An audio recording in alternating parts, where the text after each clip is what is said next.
Assalamualaikum warahmatullahi wabarakatuh. Kami dari kelompok 2. Di sini kami akan mempresentasikan role play tentang penyuluhan gizi bagi ibu hamil. Di sini yang akan dibawakan sama Pak Munawar nanti sebagai moderator, Bu Erma sebagai ibu hamil, saya sendiri ibu hamil, Eva sebagai ibu hamil, Mbak Dian sebagai ibu hamil, dan Mbak Novi nanti sebagai penyaji. Untuk selanjutnya kami lanjutkan ke Pak Munawar.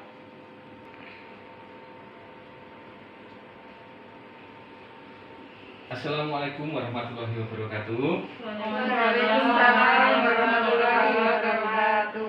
Alhamdulillahirabbil alamin. Puji syukur atas kehadirat Allah Subhanahu wa taala yang telah mempertemukan kita pada sore hari ini. Terima kasih ibu-ibu atas kehadirannya. Perkenalkan, kami dari mahasiswa Fikes Universitas Muhammadiyah Magelang. Saya Munawar dan teman saya Mbak Novi. Pada sore hari ini kami akan belajar bersama-sama dengan ibu-ibu tentang apa itu gizi bagi ibu hamil. Adapun waktu yang kami butuhkan nanti adalah sekitar 15 menit. Sekitar 3 menit untuk pembukaan dan perkenalan, 5 menit untuk penyajian materi, sekitar 10 menit untuk tanya jawab, dan 3 menit untuk penutup. Nanti prosedur yang akan kita gunakan adalah pemaparan materi yang akan dibawakan oleh Mbak Novi dan tanya jawab. Bagaimana ibu-ibu? Apakah ibu-ibu siap? Siap. Sebelum kita masuk ke materi, saya ingin bertanya dulu kepada ibu-ibu yang hadir di sini. Apakah ibu-ibu semua yang hadir di sini sudah tahu tentang apa itu gizi bagi ibu hamil? Belum tahu, ya? Nah, saya mau nanya. Ini saya kan hamil anak ketiga. Nah, saya itu senangnya itu makan pakai pindang sama sambal. Nah, itu kira-kira termasuk bergizi dan boleh apa enggak ya? Oke, baik. Dengan Bu Irma, ya. Bu Irma. Nanti akan kita bahas di kemudian, Bu. Jadi yang Ibu tanyakan akan dijawab oleh Mbak Novi nanti. Baik, ibu-ibu, karena ibu-ibu belum tahu tentang apa itu gizi pada ibu hamil, nanti kita akan memaparkan dan tanya jawab tentang apa itu gizi ibu hamil, dengan harapan setelah kita melakukan kegiatan ini, ibu-ibu nanti dapat mengetahui tentang apa itu gizi ibu hamil, makanan apa yang harus dimakan pada ibu hamil, terus bagaimana kalau seorang ibu hamil itu kekurangan nutrisi, itu nanti akan kita bahas. Sekian dari saya persilahkan waktu sepenuhnya kepada Mbak Novi. Monggo Mbak Novi.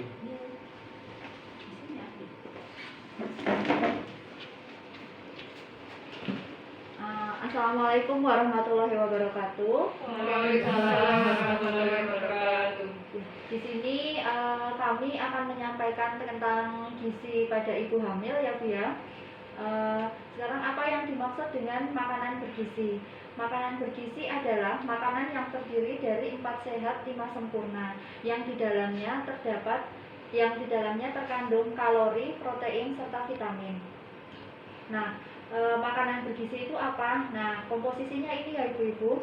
Jadi yang pertama itu, yang paling bawah adalah karbohidrat. Karbohidrat itu sebagai zat tenaga.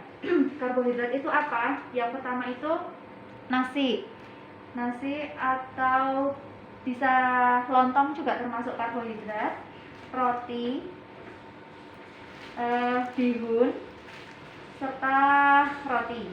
Terus yang kedua itu adalah zat pengatur. Zat pengatur itu terdiri dari buah dan sayur. Sayur-sayurannya seperti ini ya Bu, yang berwarna hijau ada kacang panjang, buncis, wortel, terus labu, serta ada buah. Buah itu macam-macam, ada pepaya, pisang, alpukat, belimbing. Nah, yang ketiga adalah zat pembangun. Zat pembangun itu merupakan protein. Protein itu contohnya yang pertama ikan, bisa diganti dengan telur, atau daging sapi, serta kacang kacang hijau atau kacang merah. Nah, tujuan dari pemberian gizi yang cukup pada ibu hamil yang pertama adalah untuk mempertahankan kesehatan dan kekuatan tubuh. Yang kedua, untuk pertumbuhan janin. Yang ketiga, supaya luka-luka persalinan cepat sembuh. Dan yang keempat, untuk meningkatkan produksi ASI. Nah, apa yang akan terjadi bila kekurangan gizi? Bila kekurangan gizi, dampaknya bisa pada 3 hal. Yang pertama pada ibu hamil. Ibu hamil akan lemah, perdarahan pada masa kehamilan, serta kemungkinan infeksinya akan meningkat. Yang kedua, pengaruhnya pada waktu persalinan, persalinannya akan sulit dan lama. Yang kedua, persalinan sebelum waktunya atau prematur. Dan yang ketiga, perdarahan setelah persalinan. Nah, yang ketiga, pengaruhnya pada janin. Pengaruh pada janin bisa mengakibatkan keguguran, bayi lahir mati, atau berat badan lahir rendah. Yang selanjutnya, makanan ibu hamil. Nah, makanan ibu hamil ini dibagi menjadi 3 trimester. Trimester yang pertama saat ibu saat umur kehamilan 1 sampai 3 bulan. Jadi saat 1 sampai 3 bulan itu ibu biasanya merasakan mengeluhkan mual atau muntah. Nah, saat trimester yang pertama ini ibu-ibu sebaiknya makan porsi kecil tapi sering, dan makan yang segar-segar dan tidak merangsang lambung. Yang trimester yang kedua, pada trimester kedua ini nafsu makan ibu itu biasanya akan meningkat, tapi kebutuhan akan zat gizinya dan tenaganya juga harus ditambah. Bisa ditambahkan kebutuhan zat pembangun dan zat pengatur tadi.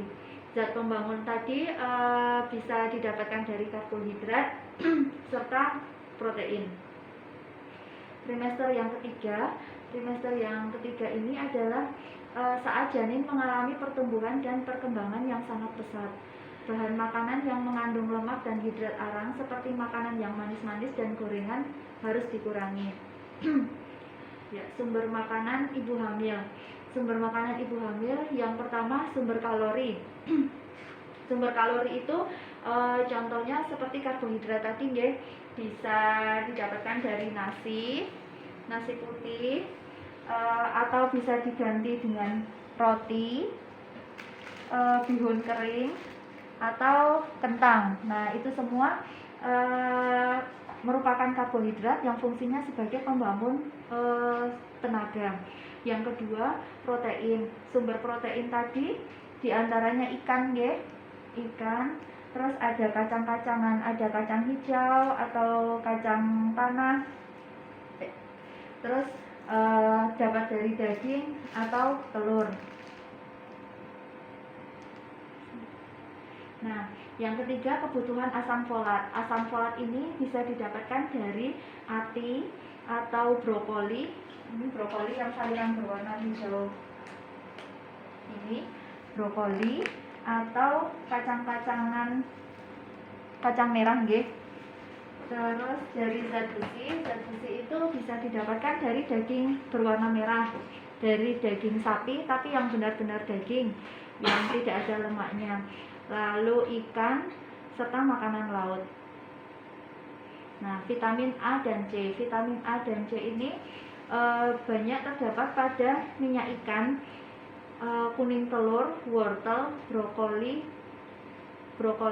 atau kubis serta buah-buahan nggih, buah-buahan bisa dari apel, bisa dari semangka juga bisa. Terus dari kalsium, sumber kalsiumnya itu terdiri dari susu, yogurt, keju, udang dan sayuran yang berwarna hijau tua itu. Terus makanan yang baik bagi ibu hamil adalah jadi yang pertama makanan yang lengkap terdiri dari nasi, lauk dan sayur serta buah-buahan.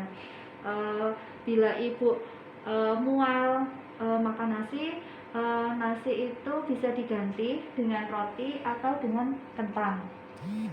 Yang kedua, makanan lebih banyak dari biasanya karena diperlukan bagi bayi yang dikandungnya. Jadi ibu makan itu tidak buat ibu sendiri, tapi buat janin yang dikandung oleh ibu-ibu semuanya. Nah, itu yang ketiga, bila nafsu makan berkurang, silakan makan dengan porsi kecil tapi sering. Makan yang segar-segar, yang tidak merangsang mual, dan boleh diganti-ganti. Demikian yang dapat saya sampaikan. Atas kurang lebihnya saya mohon maaf. Semoga bermanfaat. Wassalamualaikum warahmatullahi wabarakatuh. Luar biasa sekali ya. Tadi saya lihat pada nyimak semuanya. Ada yang nulis-nulis. Tenang Bu, nanti ibu-ibu semua akan kami berikan leaflet untuk ibu baca kembali. Untuk membakar semangat kita ibu-ibu, mari kita tepuk gizi ibu hamil. Silakan ikuti saya. Monggo. Makan nasi, makan sayur, makan buah, makan daging, sehat. Gitu nggih? Nggih, dari tadi hasil pemaparan yang dipaparkan oleh Mbak Novi tentang apa tadi jenis makanannya apa, yang harus dimakan ibu hamil apa, terus kalau tidak kekurangan gizi itu nanti efeknya seperti apa. Nah, dari situ apakah ada yang mau ditanyakan ibu-ibu ke kami, khususnya Mbak Novi? Oke, silakan Mbak Ita. Nah, ini kan saya baru yang pertama, saya mau tanya, kalau makanan sayuran yang kemarin itu bisa dimakan lagi nggak, dikonsumsi lagi? Oke, intinya sayur yesterday gitu ya Bu, apakah boleh dimakan lagi atau tidak? Ibu kehamilan berapa Bu, kok masih kecil? Pertama ini Pak masih Masih trimester pertama berarti ya. nggih. Oke, silakan Ibu Novi dijawab tadi sayur yesterday-nya. Terima kasih Mbak Eva atas pertanyaannya. Tadi sayur kemarin ya, sayur nget-ngetan. Nah, karena sudah dipanaskan itu zat gizinya pasti akan berkurang. Jadi sebaiknya makanan yang baru saja, yang makanan lama tidak boleh dikonsumsi ya. Kalau misalnya untuk menyiasati, silakan memasak atau yang porsinya yang kecil-kecil, yang sedikit-sedikit, jadinya langsung habis. Tidak pakai ngetan. Oke. Intinya tadi yang sudah berlalu, biarkan berlalu. Ya kita yang sekarang kita hadapi, gitu nggih. Ada pertanyaan lagi Ibu? Saya Oke. pada masa pandemi seperti ini, apakah ada perlakuan khusus mengonsumsi sayuran Pak? Oke, luar biasa. Ini dari Bu Indah nggih. Perlakuan khusus untuk sayur tentunya yang belum dikonsumsi nggih.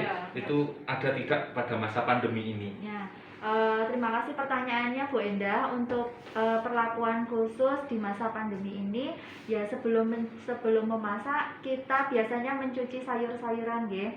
Nah, untuk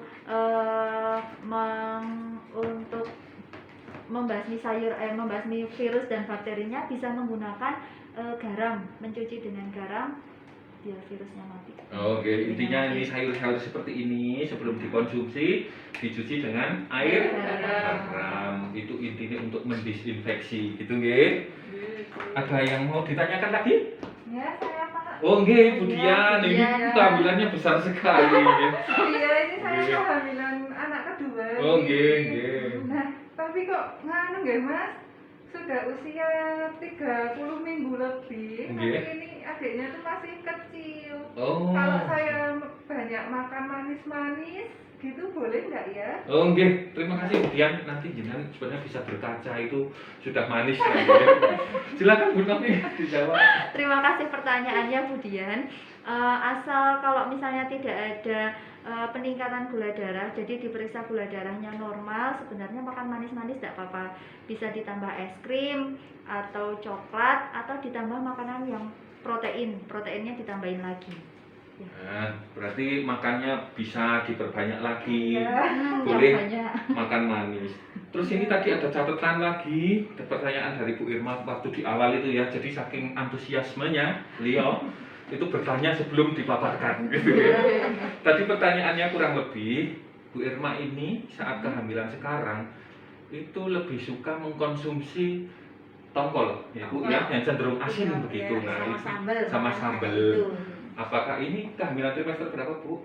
Ini trimester 2 ya, Trimester 6 bulan itu. 6 bulan. Ya. Nah, itu apakah diperbolehkan? Oh iya, terima kasih Bu Erma atas pertanyaannya. Kalau misalnya tidak ada peningkatan tekanan darah, jadi pas kontrol itu tekanan darahnya normal, sebenarnya makan tongkol atau yang cenderung asin nggak apa-apa.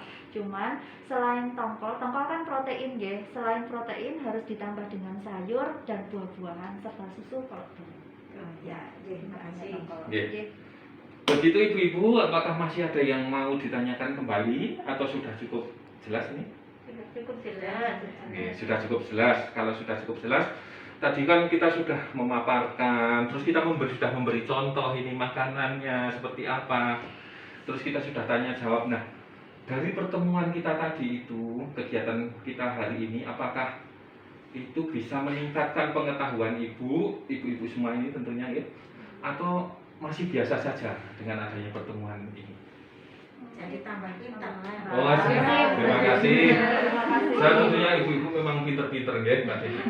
Luar biasa sekali ini ya ibu-ibu. Nah, dari pertemuan kita kali ini, kita berencana saya dengan Mbak Novi untuk minggu depan itu akan datang ke sini lagi, soal ke sini lagi untuk mengevaluasi tentang apa yang kita sudah paparkan hari ini. Nah, kira-kira apakah ibu-ibu semua bisa meluangkan waktu untuk kita bertemu di tempat yang sama dengan waktu yang sama, nanti topiknya tentu beda begitu. Apakah ibu-ibu bersedia? Bersedia.